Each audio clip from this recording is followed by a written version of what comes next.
বুঝতে পারলে 10 বার বুঝিয়ে দেব বলা ম্যাম। আচ্ছা, আজকে আমি তোমাদের শ্রেণীটা ভালো করে বুঝিয়ে দিচ্ছি। তোমরা যেটা বুঝতে পারবে না আমাকে জিজ্ঞাসা করবে, আমি বলে দেবো, তার আগে আমি বুঝিয়ে দিই, ঠিক আছে?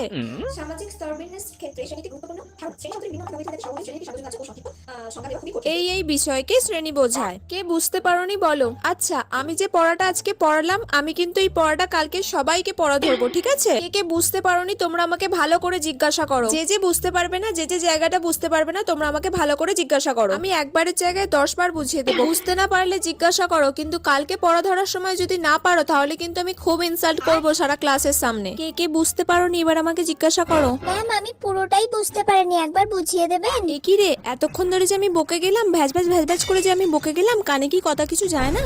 আমি যে এতক্ষণ 3-4 বার ধরে চেঁচিয়ে চেঁচিয়ে বলে গেলাম, মনটা তখন কোথায় ছিল? Sorry ma'am. আজকে বুঝিয়ে দিচ্ছি, কাল থেকে যদি না ভালো করে ক্লাস শুনেছিস তখন দেখবি কি করি। Okay ma'am.